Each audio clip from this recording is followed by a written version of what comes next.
Welcome to Block by Block, where we dive into topics at the intersection of crypto, tech, and society. I'm your host, Denelle Dixon, the CEO and Executive Director of the Stellar Development Foundation. Join me as I sit down with a different expert each episode for a conversation on how crypto and blockchain are shaping their corner of the world. So we kicked off this season 3 of Block by Block a few weeks ago with the first installment of a 3-part miniseries diving into the topic of how to make a real-world impact by leveraging new technologies and challenging the status quo. So far, we've spoken with Rick Martin, co-founder of Decaf, a wallet increasing financial access for the global majority, and Mary Ellen Iskandarian, the president and CEO of Women's World Banking, an organization focused on enabling economic growth through women's economic empowerment. That's brought us to our third and final conversation for this mini-series. Today, we're speaking with Elisabeth Carpenter. She's the Chief Operating Officer at Circle Internet Financial, a technology company with the vision for digital dollars to work securely around the world to create a more prosperous global economy for everyone. At Circle, she is responsible for overseeing global business operations. With her years of experience innovating across sectors, she is bringing her leadership to shape and further the company's mission to raise global economic prosperity through the frictionless exchange of financial value. And maybe unsurprisingly, Elisabeth pursues her passion for improving the lives of those who had been marginalized and disaffected, with a particular focus on financial inclusion, education, and food security. So in this episode, Elisabeth talks about global users of USDC and the value it brings to their lives, like the first ever Web3 farmer. What she has coined as the caring edge versus the cutting edge, and why enterprise innovation is not just compatible, but completely complementary to social impact. Why skepticism about a new technology can be healthy, and the importance of building trust to drive adoption, especially via word of mouth. And finally, where she sees the blockchain industry on its journey to the transformation of movement of money. So let's get into the conversation. Well, hello, Elisabeth. Welcome to the show. And thank you for joining us. This is the grand finale of our Block by Block mini-series on how to create real-world impact. So I'm excited to have you here. Woo! I'm excited to be here. Thank you. It's a privilege. Really appreciate it. So in the intro, I spoke a little bit about Circle's role in driving access and inclusion in the global financial system.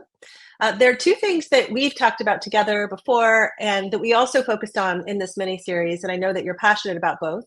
And that's about empowering people through technology, and then, of course, the role that trust plays in that. And I've heard you say before that you like to be boring. Yes. So can you share how you think about that relationship and why boring is good in this space? Yeah. So being boring in our industry really goes back to the notion of trust. You know, if someone comes to us and if someone has access to USDC, they need to know they can trust it and that it's worth what they think it's worth and that it can have all the superpowers that we say it has and so forth. So we like to be boring because while what we're doing is really exciting, boring is essentially underscoring trust.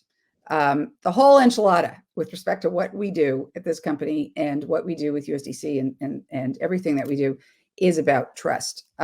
Money is, as I think it's Neil Ferguson who said, that it's the inscription of trust. Even the Latin root word of the word credit means to entrust or to believe. And from day one here, when we opened our doors 11 years ago. 11 years. Wow. 11 years. 11 years. Yeah, it was 2013. In fact, this month, 2013.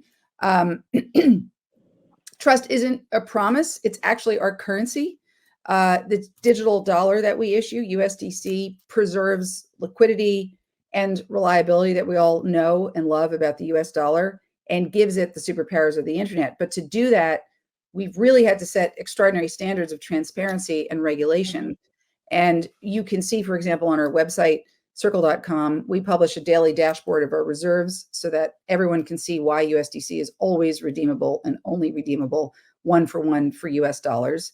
And so again, when we're talking about boring, a dollar is only ever worth $1, period. So, I think any new technologies, no matter what field they're in, they don't come with an automatic entitlement to or of trust. Trust is never entitled. It should never be assumed. You have to earn it.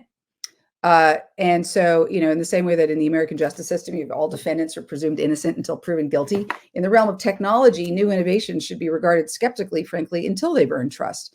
Yeah. And so if you're going to go and pay for a coffee with your credit card or smartphone, you expect it to work the first time, every single time. You don't have to think about, and you shouldn't have to think about how the money moves or if it'll get there or that it's worth anything other than $1, no more, no less.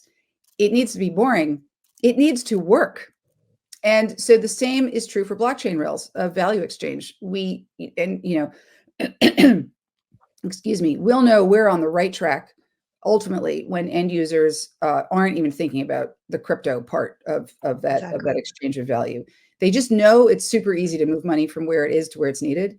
And they appreciate that it's much faster, cheaper, more secure, just like an email or a WhatsApp message. You don't need to think about how it works. It just does. So one of the most important ways we build trust is when we link innovations directly to solving real world problems. And I'm just super excited to talk about this with you today because innovation in and of itself isn't the end. It's a means to a better society for all stakeholders. That's when we can really truly have the impact that you guys, your organization, our organization are striving for, and so many in the industry are striving for. Here at Circle, we're really focused relentlessly on solving real world problems, just like you are. Yeah. And whether it's revolutionizing and totally changing cross-border payments or lowering the cost of remittances or powering traceable humanitarian aid to the Ukraine, all things you're so familiar with as well.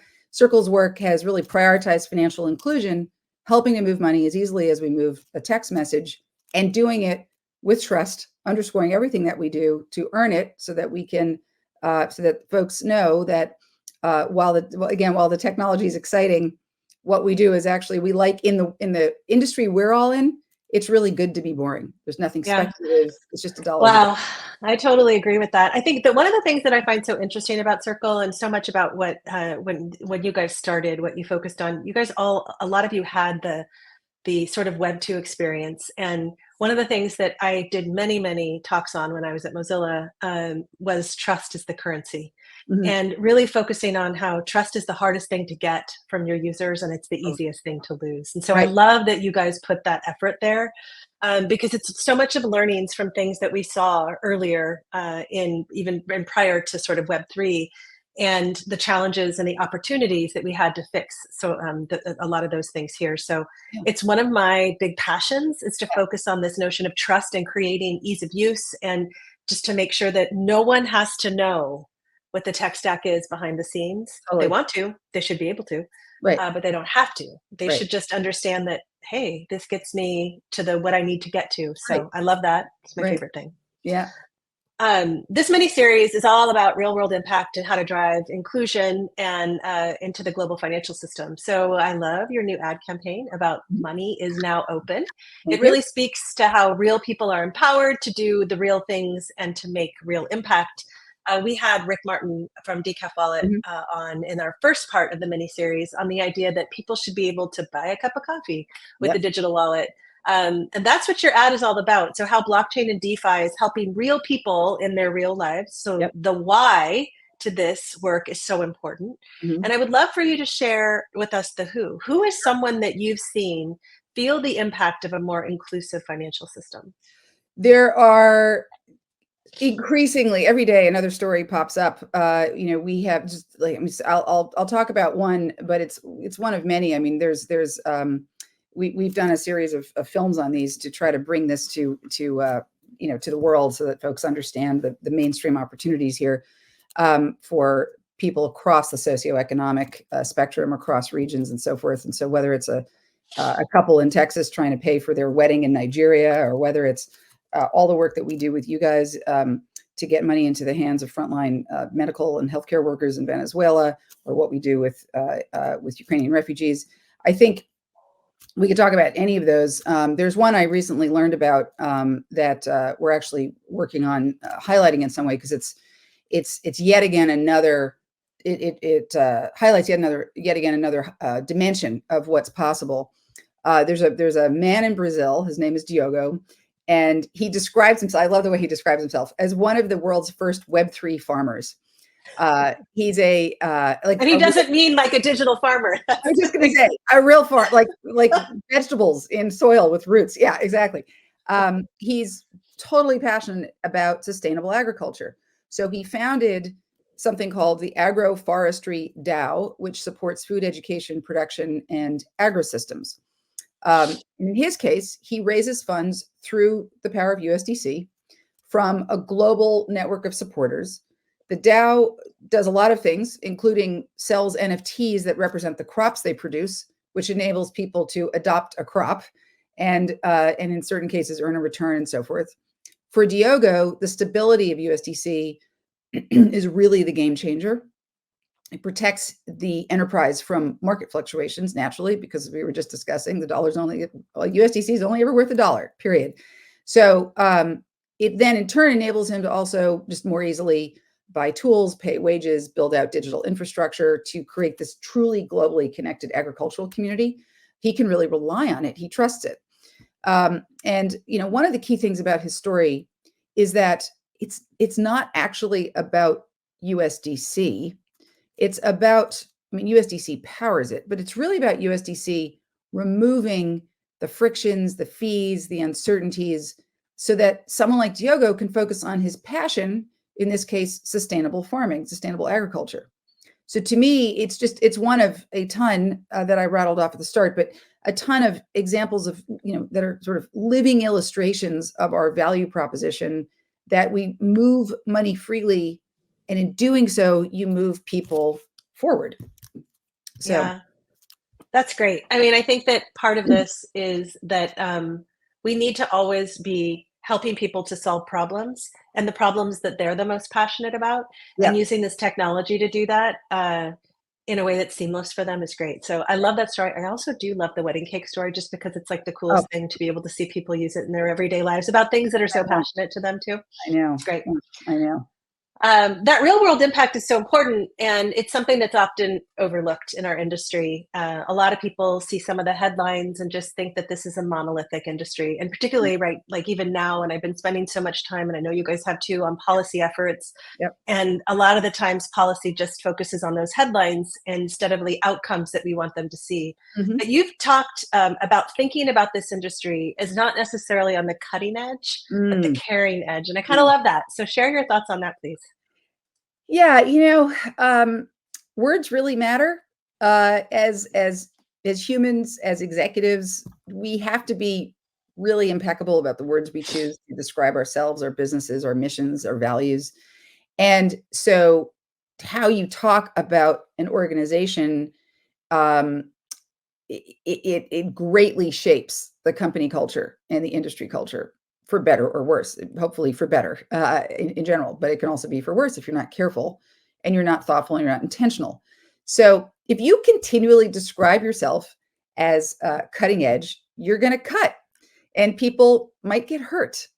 And we saw this play out in our industry, unfortunately, in recent years. Way too many examples of that. And so candidly, way too much energy and capital was expended on speculative assets, which then in turn made our industry look like it's monolithically bad, which is absolutely not the case when you have players like us. And that sort of, speculative asset theme, which ran kind of rampant for a number of years, those sorts of spectacular collapses that resulted show the perils of growing up, growing an industry on hype, not help. So it's just much more refreshing to operate on the caring edge. We are, this is the place where experimentation and product development is motivated not by a desire to be disruptive, but to be productive, to generate really meaningful value for populations who are typically the last to benefit from innovation. And one of the ways we've integrated this mindset at Circle is through our impact team. Indeed, that's a lot of the work we do with you guys is through that team as well. And in doing that, for example, we've hosted a series of unlocking impact, that's what we call them, pitch competitions, for developers to apply blockchain technology in ways that support incredible organizations such as the UN Sustainable Development Goals. And the developers who are building these applications are, truly awesome humans who really are trying to make the world a better place. They're incredibly intelligent, incredibly mission driven, and they're very, very effective and productive, by the way. They do incredibly impactful work in a very focused way. So it's a real privilege for us to work with them because their ideas have the power to tackle super ridiculously pressing global challenges and drive lasting positive transformation. Again, I mean, it's truly a privilege when we meet the teams that compete in these competitions we have. For us to support pioneering entrepreneurs like them on their journeys to expand financial access is really a fantastic opportunity to meet some, amazing humans really making a difference. They just care deeply about linking enterprise with social impact. And so it makes us incredibly proud to position Circle as the leading platform for this kind of caring edge work, as opposed to the alternative, which is cutting edge work. Yeah. I think it's so great to focus on the fact that the hype in this industry, it's actually created a lot of challenge for us to achieve the ultimate goals. When I first started in the space 6 or so years ago, it was a lot about how we were going to disrupt all the traditional financial infrastructure. And I remember thinking to myself, it's really hard to disrupt all of the traditional financial infrastructure when you rely on it. And meaning that the entities that we rely on the on and off ramping in particular, but also other things that the traditional financial infrastructure uses. So I do think it's really important for us to create the labels that are useful for ourselves. I love the caring edge piece. I love us focusing on solving challenges that are going to forget the tech stack. Like what is the challenge that we have before us, which is what you guys are focused on, and then what can we use to achieve that. So it's a great way to think about it. It's how there are reasons why I think that we've gotten into this the hype cycle in this industry. A lot of it is a secondary market, and it sort of got ahead of the tech stack, I'd say, in terms of adoption. But I do think it's really good for companies to sort of drive the tech in a way not to get too far ahead of the market, and because you can't be too far ahead of the market for too long, right? And you need to work with the market a lot of times too. So absolutely. I want to come back to the conversation regarding user experience. It's such an important thing, and I've always said that in our industry, if we had, like in the early days, we had a lot of use of like just the tech stack, but in a very difficult way. So there wasn't a lot of focus on user experience. There wasn't a lot of UX designers, UI designers that really spent a lot of the time and attention there. I think now there are. We know that trust is critical in that. And one of the big benefits of what DeFi is driving is access and inclusion through better and thoughtful user experience, which is what I love. And the negative impacts through friction is sort of that it has all come in TradFi. So how are you approaching that? And how do you see this as playing out with users? So sort of trying to remove those challenges with the friction. Yeah, so much of this depends on the adoption cycle of new technologies getting adopted and how quickly they can, and what kind of those dynamics are. For those of us who are pioneering alternatives to traditional methods of money movement and financial access, we need to remember that even really undeniably superior business models or tech models can take years, even decades, to take hold. So if you look at something like an index fund, I actually just learned this particular factoid recently. Most financial analysts at this point recognize that these passive index funds offer better returns at much lower cost for most people, and that they're substantially, they have substantially increased the percentage of adults who can invest. But it took a really long time. I actually didn't realize that Vanguard's John Bogle pioneered the index fund in 1976. Wow. And it only had like just over $1 million from investors. And a year later, it had still under $2 million. Oh my gosh, that's crazy. We think everything should happen like instantaneously. I know. And this is something that anyone who's in that world is like, oh, well, of course there's an index fund. Like it's one of those things you just assume exists and people use it. Well, even a decade later, so that would put it in the mid 80s, it was basically a rounding error compared to assets under management at active investors like a Fidelity. But John Bogle knew that the math was on his side, And I personally find these sorts of examples so heartening because we know the math is on our side too, in what we're all trying to do here in this industry. He knew it was on his side, and the conviction was definitely rewarded because today Vanguard's asset under management, I think, is like $7 trillion, which helps create real financial security for millions of families, and also does that while lowering fees across the industry. So patience is a key part of this story. But so is UX, of course, because if something's impossible to use, then that's not going to get adopted either. And the UX, the user experience for moving money across borders today is in many ways far worse than going to the DMV, where people in the US, depending on who's listing this, get their driver's licenses, where you have to wait on lines, and it's kind of ridiculous. We've normalized the fees, the hassles, the delays, but it's wrong on so many levels. It's effectively a tax on those who can least afford to pay it. So Circle's mission, which is to raise global prosperity through the frictionless exchange of value, that word frictionless is in there not because it's a nice to have, it's because friction is totally an equity killer. When we lower costs to near zero and can speed up settlement to near instant, you don't just remove friction, you expand access and increase fairness to a dramatic extent. So I'm super excited about some of the user experience innovations that we're seeing, whether it's wallets that are evolving, consumer-facing user experiences that seamlessly integrate, someone's ability to hold or send or receive a token, a digitized asset, and do that in an easy way, as opposed to having to have some, a bunch of weird lingo, and then you got a password and it's like 95 characters and you don't know how to, it's way overly complex. So the UX has still has a ways to go, but it's going to be like all technology innovations. It will happen a heck of a lot faster actually than the Vanguard example. Because there's just all sorts of laws that we all know about that where, you have this hyperbolic growth all of a sudden. But every time we see a new user experience innovation, we're getting, that much closer to mainstream adoption. Yeah, I think that's so great and so smart. I think one of the things I talked about earlier this week when I was speaking to a group of folks is the fact that if you think about even the internet, and don't think about years that the internet has been around, but like where it is in sort of its development, it's no longer a teenager. It's probably in its 20s. There's still so much that we can learn and do with the internet, and so much opportunity for growth there. And then if you think about blockchain, we're like not even teenagers yet. We're like in that unruly adolescent stage where we've got pimples popping out over our faces and hair coming out of straight. We're still in that. Yeah, absolutely.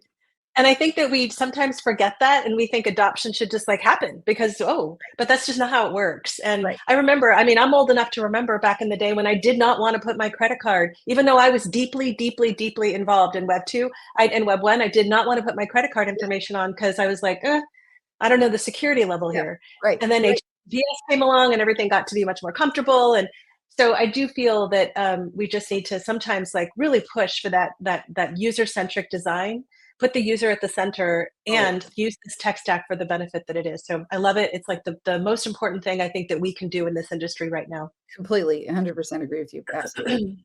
So the real world impacts of USDC and DeFi and blockchain are sort of, in my mind, like unquestionable. Like you can't really deny it. I know people still try, but you really can't. But there are people out there that also underrepresented in the conversations. And from your experience, how do we best get out these real world stories? We have so many of them. And yet I'll just say, like from our experience, even back when we started doing the aid with you guys and getting aid into Ukraine, it was really during the time of SBF and the craziness. It was like, I think like literally right around the time he was arrested. But it still never got that kind of like attraction that I think it should get, because it actually is game changing for aid delivery in certain circumstances. So how do we get these stories out there? I think it's, if you think about when you first started using any piece of technology, a Venmo, a WhatsApp, a PayPal, TikTok, anything, or even, streaming services, choosing yet another one to pay for. Is it really because you saw an ad? Probably not. It's more than likely that a friend mentioned it to you. It was word of mouth. Someone had to pay you back and they said, do you have Venmo? Or someone saw a great show on, whatever, Netflix, and they're like, oh, I can get this back in the day, DVD, or now it's like, oh, Netflix just released a new show, or what have you. Word of mouth. And so even today, we're so hyper digital, but nothing is ever going to beat word of mouth. That actually comes back to trust in many respects, because if somebody is using something, like, oh, I trust you, I trust your opinion, or I trust that this is a good service. So which underscores what we were saying at the beginning about trust. But if you can get that word of mouth and that flywheel going, to some extent, you have to let network effects of word of mouth compound in yours and our favor. And it's definitely happening. If I, back when I joined the company, if I wore, Circle or USDC swag or whatever, someone might say, oh, that's a nice logo, but that's about all I might get. Now, if I, particularly USDC, the brand of USDC, if I happen to have some swag, a water bottle or what have you, people notice. Or if I'm in a conversation at a cocktail party and I mention USDC, someone, and this just happened to me last week, someone would turn and be like, wait, you know about USDC? What do you have anything to do with it? And like, oh, I use it for blah, blah, whatever it might be. And this happens around the world. It's absolutely fascinating. And every time it happens, it's so gratifying, because they almost always, their reaction is, oh my God, I love USDC. And then I'm like, how do you use it? And so forth. And we get into these really great conversations. So we all obviously have to do our part. And, things like this mini series highlighting real world impacts. This is one way of creating word of mouth. Every minute we talk about, for every minute we talk about sort of this industry, or, words like crypto, we really need to spend 10 talking about impact, because that also then helps with the trust flywheel, which then helps with the word of mouth, which helps with the utility value. Also, the real world impact is not just about it instills trust. It also sort of enlightens people as to the real use cases and the utility value of what we do here, and that this technology is available today. You can have US dollars flying around the world with the greatest of ease, for fractions of a penny, with the security of a WhatsApp message. You can do that today. It's already here. So it's just about getting that flywheel. There's various components of it, but the word of mouth trust is an absolutely critical piece, because again, we're talking about people's money. And so word of mouth is actually more important in this industry, I think, than in many others. Oh, I think that's so right. This is the other thing I often tell people, the difference between like Web 2, Web 1, and Web 3 is that when you're dealing with money, governments are going to take a more active role in it. People, as governments have, by the way, with privacy as well. Like if you think about some of the things we did wrong in Web 1 and Web 2, privacy related, and that we end up now with the cookie footers all over, and we could have done that differently if we had engaged differently. But I think that when you're dealing with money, governments know how to regulate money, whether they do it right or wrong, but they know how. And they're going to be focused there because the outcome is much more damaging to the human or the business. Totally. And we should take that as a badge of honor, frankly, in our industry, to think like, hey, and that is why the word of mouth. And I think also community is different now than it used to be. And so using communities all over in different ways. I also think that outside the US, there's much more recognition around the benefits of this tech stack and the assets like USDC, because they feel those much more purely and keenly, because they're getting access for the first time. And I think it's a pretty special thing. So absolutely. I definitely agree with you. So I kind of hate crystal ball questions, but I'm going to ask you one anyway, because I feel like it's the thing that I think you'd have some really interesting insight. And I think I'm going to say the question and then you can tweak it however you want, but where do you think this industry is going to be 1, 2, 5 years out? Or where do you want this industry to be 1, 2, 5 years out? Sort of like you're looking out. Yeah. Well, I definitely want it to be where I think it is. And so I will give you the answer, and then I'll give you some context. But basically, we are without question in my mind on the cusp of a similar, of a transformation that is similar to other technologies we've seen evolve in the movement of money. I think we're a few years away from mainstream use cases where this is just, part of people don't even think about it anymore. This is just the way money moves. I have no doubt this is the way money will move. We're a few years away from that. A number of puzzle pieces have to fall into place, such as you just mentioned, policy and regulation, for example. It's really important that governments figure out how to regulate us on federal levels. And when we get to get licensed in places like Europe, for example, it's so meaningful. It's such a privilege. And we're so proud of that because it means we have all the work we've been doing. It validates all the work we've been doing about trying to do this, walking through the front door of regulators and policymakers and all of that. So all those little pieces have to come into place. And if you think about the trajectory of something like cloud computing, that's kind of a nice analogy here, because probably as recently as 20 years ago, most Fortune 500 businesses, and certainly most major financial institutions, maintain their own data centers. I mean, I remember 2 companies ago having our own cold room for all the day. It was crazy. You walked in there and you had to wear a sweater and whatever. The idea of entrusting vital information to the cloud was very scary, and it was such a stretch. Today, of course, nearly every major business, like I think it's 94% of the Fortune 500, relies on public cloud-based infrastructure for core business ops. In 2015, only 30% of corporate data was stored in the public cloud. By 2022, the figure had doubled to 60%. Now, cloud computing is just as simple, as obvious of a solution for a business as sending an email is to a consumer, to an end user. So what changed is that the public cloud's superiority in cost, accessibility, scalability, and efficiency, as well as security and resilience, which is where the trust comes in again, became undeniable. And just as consumers a century ago learned to move their money from under their mattress to a bank account, businesses embraced the value of storing and operating their data via cloud infrastructure. So I think we're on the cusp of a similar transformation to that right now in the movement of money. I'm extremely confident we are. The attention this is also getting from the policymakers whom we want to regulate us, for example, is phenomenal and also a really great signal. And we're so stoked to work with them to figure all this out. So I think we're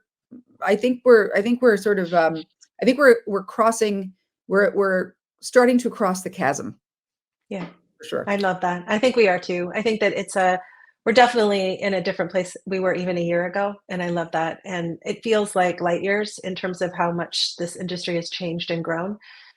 So I think that we're into a right space where we can actually get to the next level of maturity. We might still be adolescents though. I'm not sure. Yeah. There's this really great podcast that I listen to. Sometimes I love it. It's Julia Louis-Dreyfus, and she does Wiser Than Me. It's her podcast. And she asked this question. I want to tweak it just a little bit for here, but what do you wish you could go back and tell yourself before you joined Circle that may have helped you or got you ready for it? Oh, so I can actually, that's a great question. I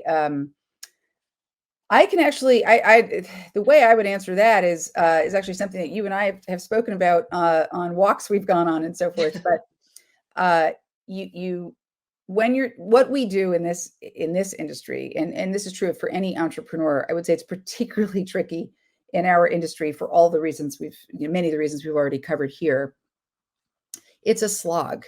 What we're doing is big and hairy, and it is revolutionary and massively transformational and impactful for the globe. This is a massive global revolution that is happening for how money and the transfer of value works.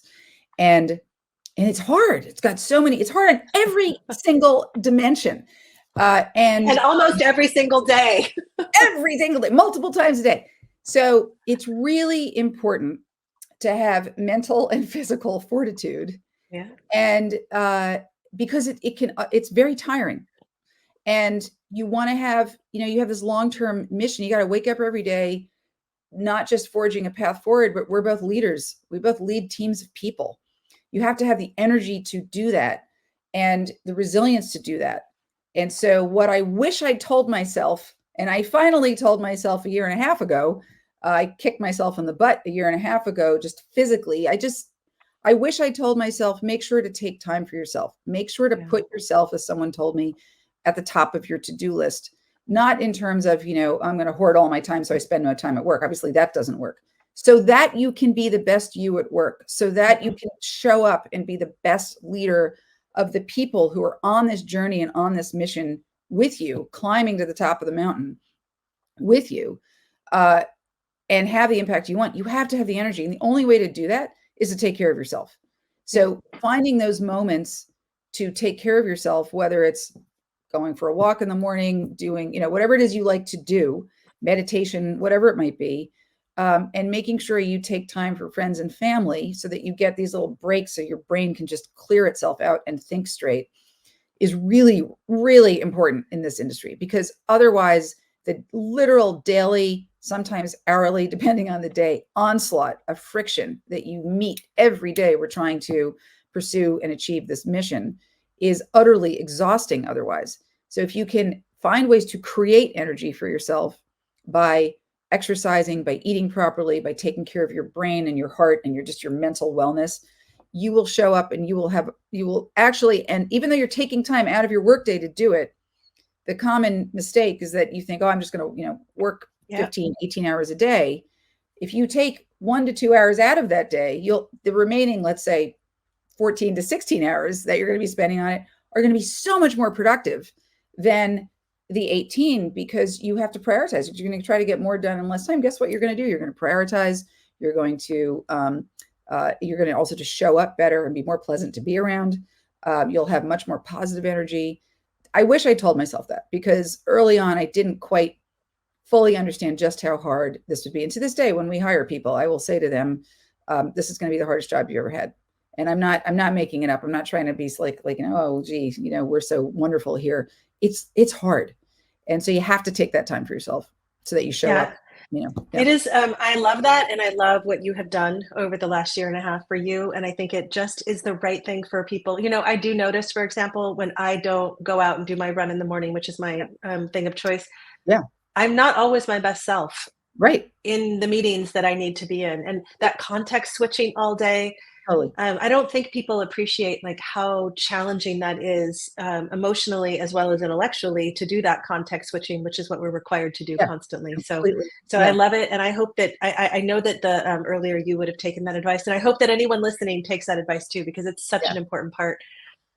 Well, we're to the end, but I want to thank you for joining this conversation. It's so fun to have you. It's so fun to see you. I want us to get out on one of those walks again. Oh, yeah. With our waiting vests and to go to the top of a mountain.